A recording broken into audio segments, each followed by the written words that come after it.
This is another work with Goose in the cross ties. See how he's standing there tied up? Before we ever introduce the cross ties to him, he's standing up next to the wall. Now today, we're going to add this. The more comfort we can add to an uncomfortable place, pretty soon it's just one more place, isn't it? Be careful about going under the chin. You'll scare them backwards because that's a blind spot. Make sure you get all that took care of before you ever put him in this situation. What Goose did, what his problem is with the cross ties is he just can't relax in there. This flag is going to help me help him relax. If you saw the upside down video that I posted, which I don't know how I did that, but I did it.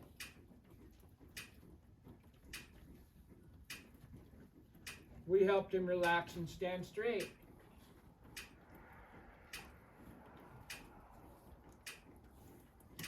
We're still going to leave the emergency brake on. The only thing we're going to add is this.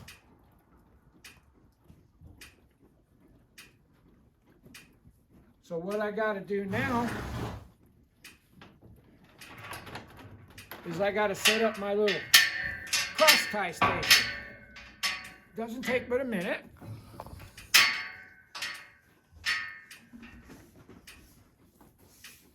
And if you've ever had a horse go crazy in the cross ties, I could see how you could be at your wit's end. But the thing about it is, he can stand good with one line. So if we put him in cross ties and he went full crazy, or if he got really, really, really worried, we could always unclip one of the lines because he knows how to stand with a single line. We're just adding something to it. We're letting him, sometimes some horses don't care about the cross ties. Some horses, the cross ties freak them out. It's common. And if you don't ever use cross ties, that's okay. But if you use the high line, you'd sure want your horse to stand without scaring all the rest of the horses. Just a thought. So we get this part done, and I moved him around, I've worked him, and I've gave him every opportunity to pay attention, get soft, quiet, and relaxed. I'm not setting him up to fail here.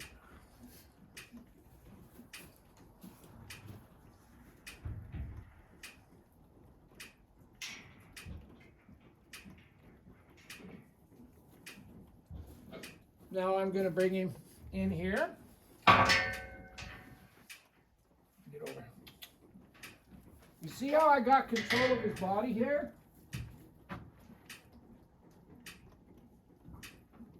If your horse is already acting worried,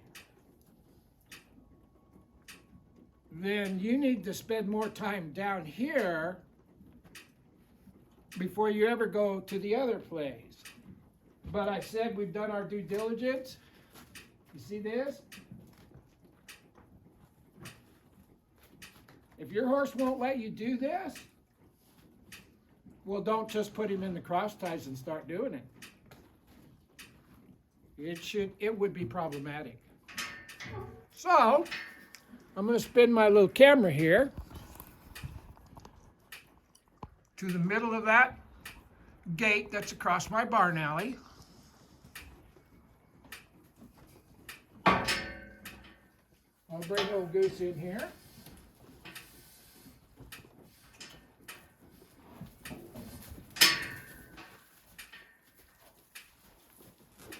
Now the first thing I'm going to do is just like I did yesterday.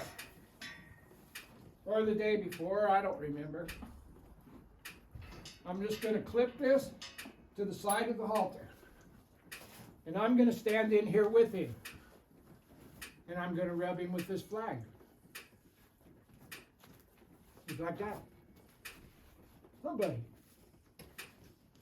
This is a really nice warm blood colt. He's just a 2-year-old. He don't need to be scared to death, but he needs to read our intentions and follow a feel, like Tom said, like Ray said. There we go. Now I'm going to rub this horse that's right behind him here.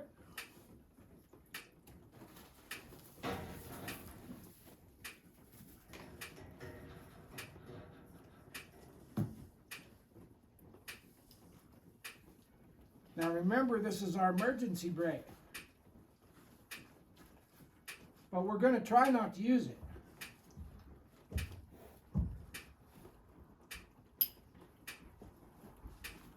Now I'm going to rub him. Now I'm going to hold on to the end of this just like that rope here. Because I'm going to rub him all over with this flag. And if I got in a jam or if Deuce got in a jam, I just take that off. He knows how to stand with one rein. And we just rub him here.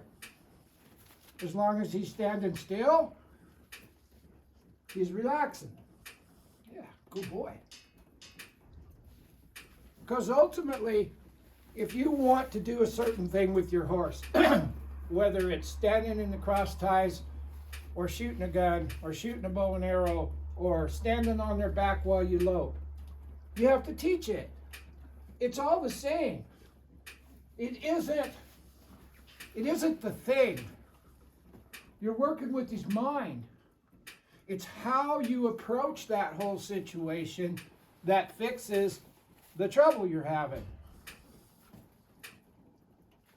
Right now, what we're trying to teach him is nothing fancy. It's just that when you have a rope on each side of your head, you need to follow the feel of 2 ropes, not just 1.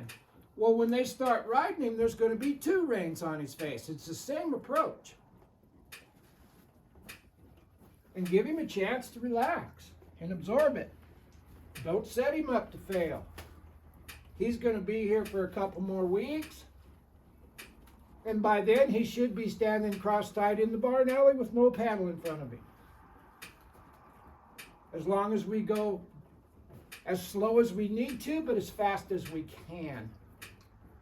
That's the trick. You don't want to get them on the other side of trouble. Now I'm going to step over here, and I'm going to get on the other side of that panel.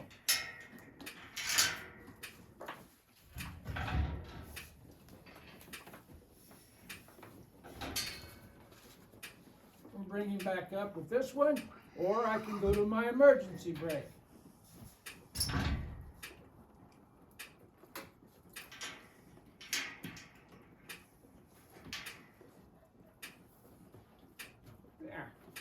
Now I'm rubbing his face with this flag. But I already had this done before we ever got into this situation. Everything has a step you could take before that thing. That's why they teach you to add and subtract before they give you calculus classes. Well, horses are no different. You teach the thing they need to know. You don't teach the task that you want to complete. You teach them all the things they need to know to complete the task. And then the task takes care of itself. Now, I'm not touching him or anything.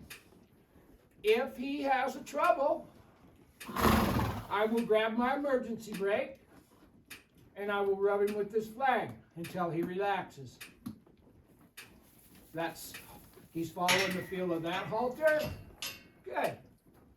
I'm going to reward that by petting him. Yeah, just like that. When he came over here to this rope, he turned just like if I had one line on him and turned him that way. A lot of times, what happens to a horse in the cross ties is they get to bouncing, they hit here, and then they jerk over here and it hits there. And then they jerk over here and it hits there. And then pretty quick they're getting jerked all the time. That's the part probably Because I've never seen him throw a fit in the cross ties. I was just told that he does. He doesn't throw a fit. He gets scared. And he's just a 2-year-old. He's as big as a baby elephant, but he's only 2. And I could see where he could get scared. And usually at the dressage barn, this horse is from Carpe Diem Dressage. And Sarah does a really nice job with the horses. Really nice. I wouldn't have a problem with her riding any of my horses. As a matter of fact, my wife has rode with her a couple of times. But when when she said that Goose was having trouble in the cross ties, I sincerely believed her. But if I do my due diligence, I'm educating this horse, and I'm starting at the smallest part before I try to teach the big part. And if I start at the smallest part, the big part will already be learned before you ever show it to them. And that's a fact. They just need to know the correct shape, mentally, physically, and emotionally, to assume to complete the maneuver or the task. If we've got them balanced, we want balance left and right. Well, we want balance in all things. If we've got this horse balanced mentally, physically, and emotionally, and I'm not trying to make this sound like Star Wars, but it's the truth. If they're relaxed, you can show them things. If they're full of anxiety and worried, it becomes impossible to show them anything other than how to fight. And we don't want to teach our horses how to fight.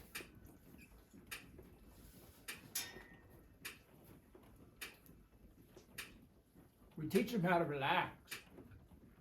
Then if they get in a jam throughout his career, I would rather have Goose go to and stop than and run off her butt. I want him to know that he can depend on me, and I want him to know what shape to assume in order to complete this task. No different than a 20-meter circle or a 10-meter circle or 2-step tempies. It doesn't matter. If they assume the correct position, mentally, physically, and emotionally, the task is the end result. Yeah.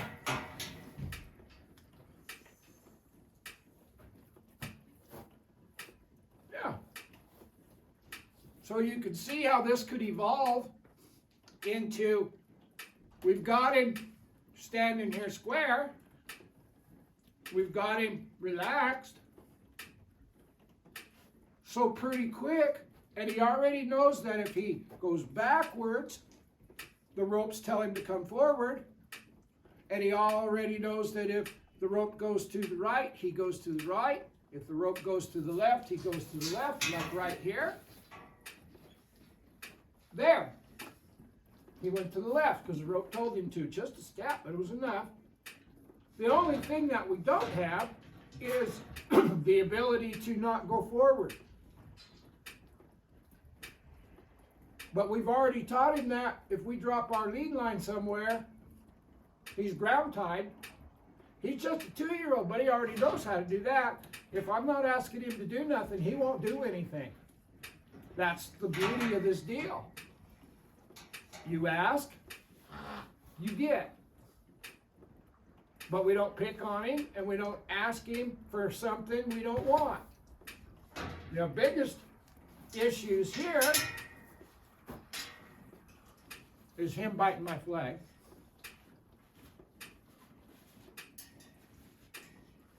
Eventually I'll get it out or he'll swallow it. There.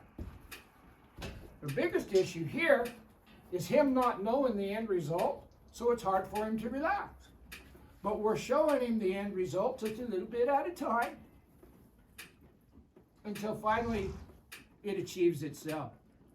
It's a good colt. And anything that he might be doing that's unacceptable at the dressage barn, it's common. He's saying, please, Teach me. Don't beat me, teach me. That ought to be on a t-shirt. Anyway, that's his dose of the cross ties today. So what I'm going to do is I'm going to take this off and take this off. Now he's still caught. And he knows what that feel means.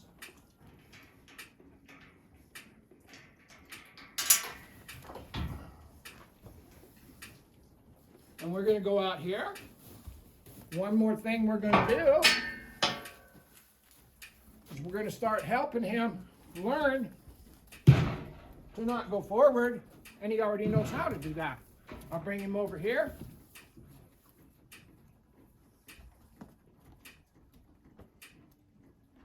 And he knows not to go forward. That's why it's so important to get the beginning, because every little thing that you skip turns into a big thing at the end. Because he's been taught not to crowd into me. He's been taught not to go past me. If we're walking,